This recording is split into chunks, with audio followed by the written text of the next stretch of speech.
siapakah yang sudah sunnah untuk berkurban? Man wajada sa'atan walam yudoh fala yaqrabanna musallana. Barang siapa yang punya kelapangan rezeki lalu dia tidak berkurban, maka jangan dekat-dekat tempat salat kami, kata Nabi. Apa kata Nabi tadi?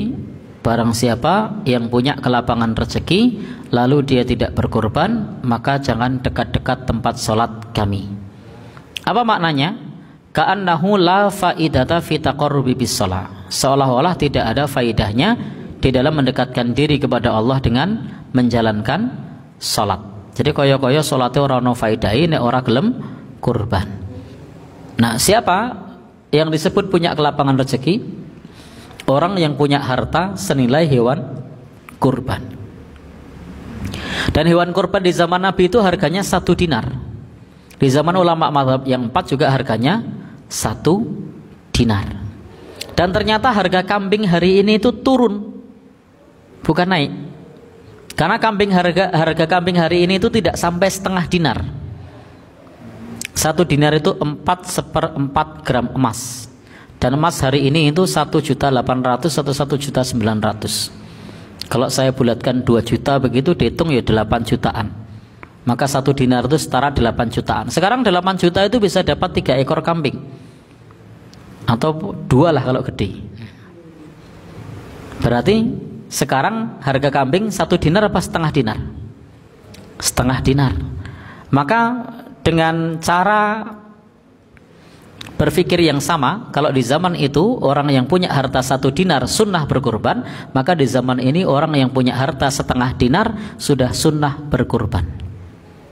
Jadi di zaman ini orang yang punya harta setengah dinar sudah sunnah berkurban. Setengah dinar itu 2 gram ya, 2 gram atau 4 juta. Maka bagi Bapak Ibu silahkan nanti sepulang dari sini rekeningnya dicek.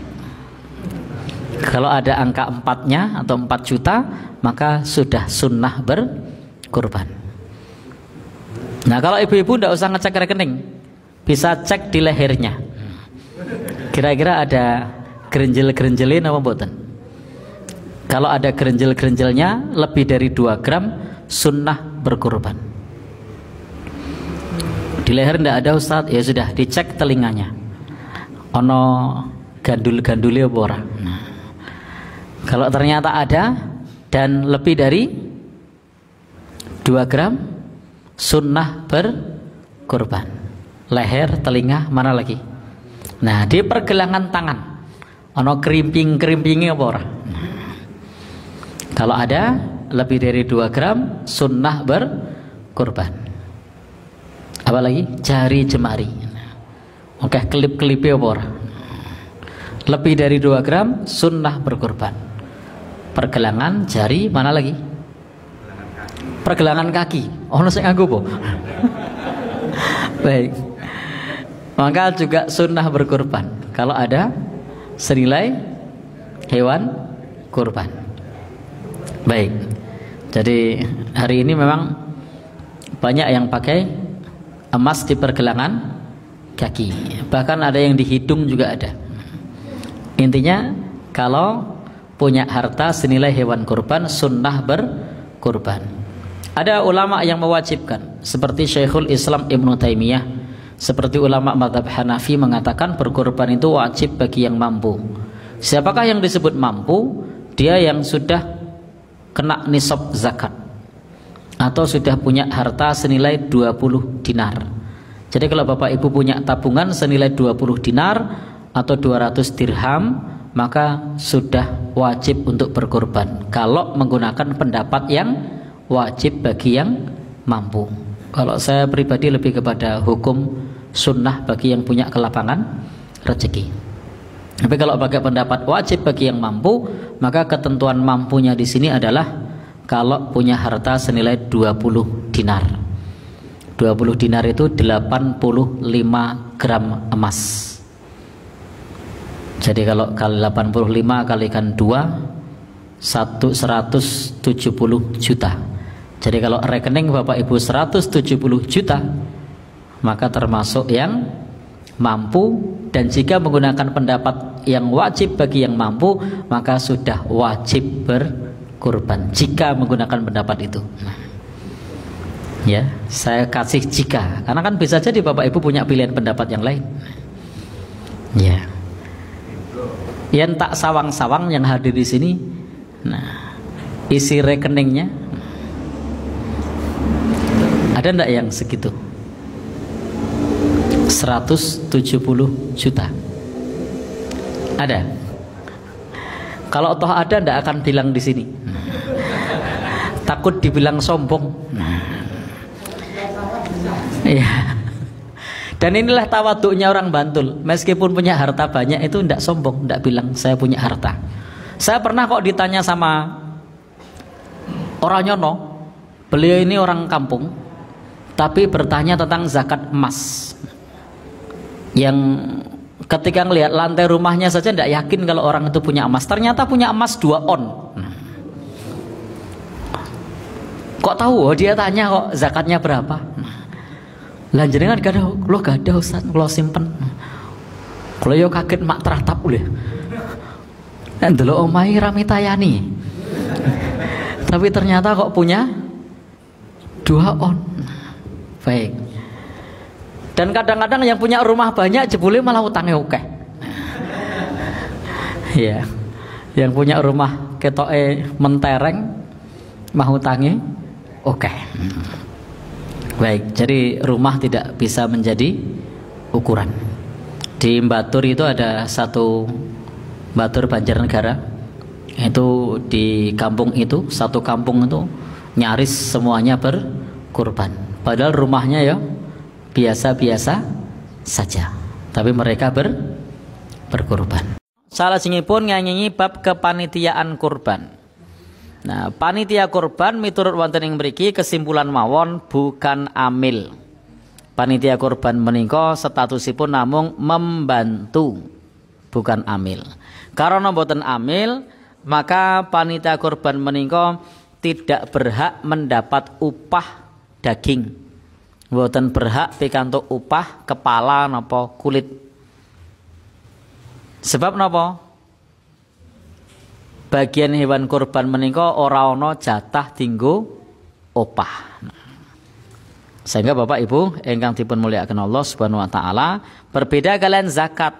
Zakat niku ada alokasi untuk amil, lah nek kurban mboten. Nah, nanging ingkang ngurusi oleh diopahi. Kados pangandikanipun sahabat Ali, nahnu nu'tihi min indina. Kami memberi upah dari kami sendiri. Opahe napa? Selain daging kurban, diopahi duit oleh, diopahi beras oleh. Lah sing ngopahi sapa? Ya sahibul kurban, mosok wong liya sing tompo, gitu. Ya, sing ngopahi biaya operasional ditanggung sinten? Sahibul kurban. Baik Bapak Ibu ingkang minulya, dados niki mekaten. Karena bagian hewan kurban menika peruntukanipun namung 3. Sepisan kangge sahibul kurban, kaping kalih kangge hadiah, kaping 3 kangge sedekah. Maka hanya boleh mendapat karena sahibul kurban utawa krana hadiah utawa krana sedekah. Tidak boleh mendapatkan sebagai upah. Biasanya diopahi daging mboten? Lah pripun? Diopahi? Nah, nek diopahi daging ngono ndak boleh. Nggih. Pripun? Nek wae duit mah oleh. Baik. Masalahnya kan kadang-kadang panitia arep narik ora tegel to. Nah, wis kono ngotoke duit oke, isih ditambahi. Nah, operasional dan lain-lain. Nah, niku kadang-kadang seperti itu. Dados ingkang saya niku estunipun nggih malaikatan. Presa malaikatan nggih. Nah, niku saya.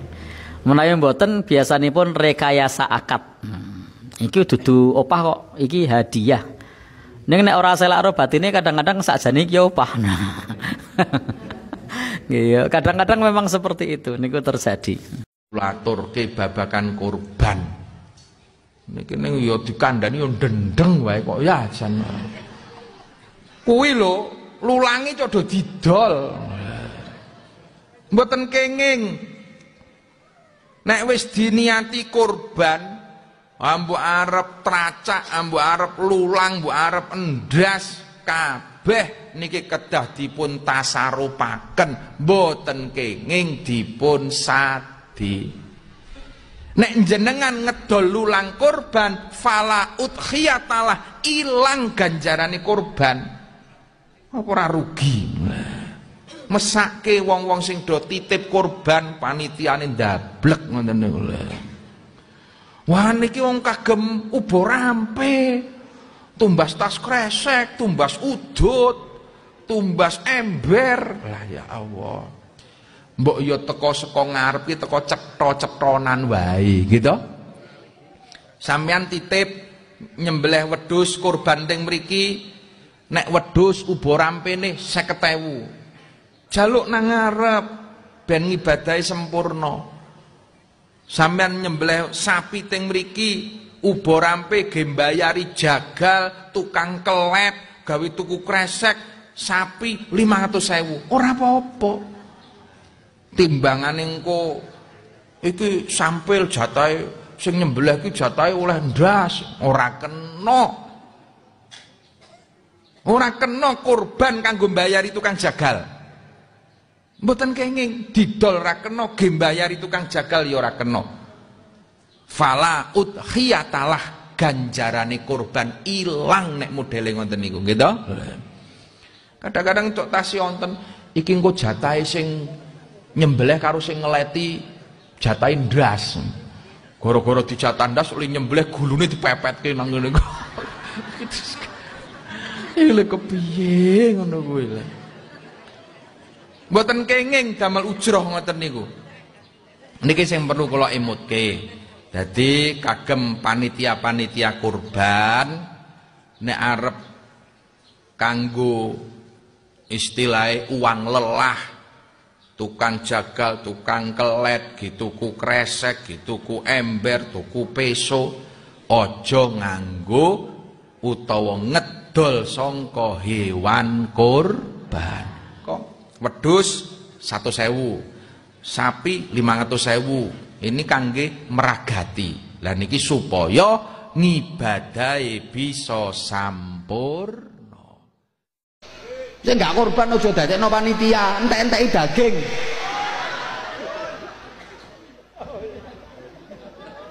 Ana wong gak tau kurban tapi senengane dadi panitia. Terus nyingitno daging. Ana niki wonge teko iki aku ro aku. Mangkel ya wis meneh cek motong. Wong daging gorong dibagi ngono lho. Ya Allah, wedhus 15 iki gak ana kontrole kabeh. Kaya dekne gak duwe wong dekne duwe dhewe bisa.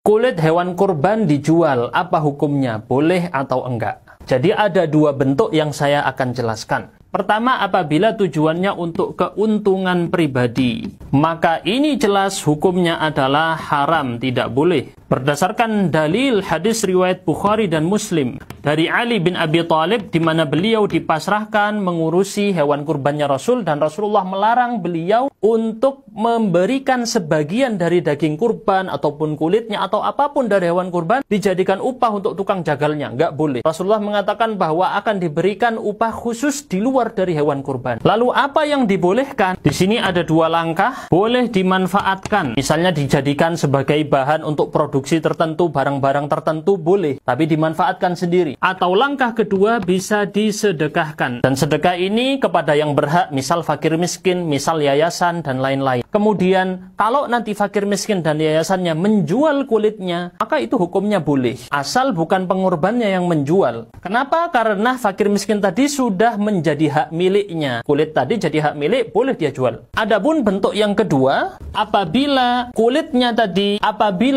tadi full murni untuk sedekah, misal dijual uangnya semuanya full untuk sedekah, maka yang ini diperselisihkan oleh para ulama, tetapi ada pendapat yang membolehkan. dibolehkan. Ini sebagian ulama ya, yakni madhab Hanafi dan riwayat dari Imam Ahmad bin Hanbal. Kenapa? Karena ada dalil riwayat dari Ibnu Umar radhiyallahu anhuma bahwa beliau menjual kulit dari sapi kurbannya lalu disedekahkan hasil dari jualannya. Jika teman-teman ada pertanyaan lain, tuliskan di kolom komentar. Kurban sekaligus dakwah bersama kami. Lokasinya di Karang.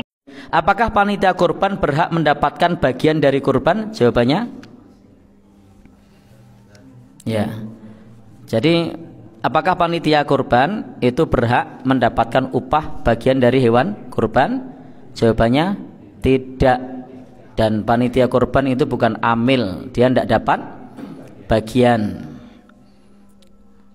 Tenaga nih, ya tidak boleh dikasih upah daging kurban. Paling banter yang mungkin itu rekayasa akad. Ini hadiah, nah, ini sedekah. Nah, ya, karena upah kan tidak boleh. Paling banter ya rekayasa akad. Nah, ya, ini hadiah atau sedekah. Tapi kalau upah tidak boleh. Baik, jadi jawaban tersi untuk upah apa? Tidak ada. Tidak ada alokasi untuk upah. Baik. Jadi tentang upah atau ongkos penyembelihan tidak boleh diambilkan dari hasil menjual kulit. Misalnya kulitnya dijual, tidak boleh pula. Atau tidak boleh berupa daging, atau tidak boleh berupa kulit hewan kurban. Akan tetapi ongkos untuk penyembelihan bisa diminta dari sahibul kurban. Itu menurut Tarjilu. Wah, aku dikira gawe-gawe ngwawe adat, ndak le. Ini semata-matanya membaca apa adanya di sini. Karena kadang di satu masyarakat yang sudah terbiasa dinai jatah, iki upaya le mau ngewangi ngono mau sesuk nek misale ndak dikasih, oh gerundelan itu. Nah, maka solusinya ya paling banter rekayasa akad, hadiah atau sedekah.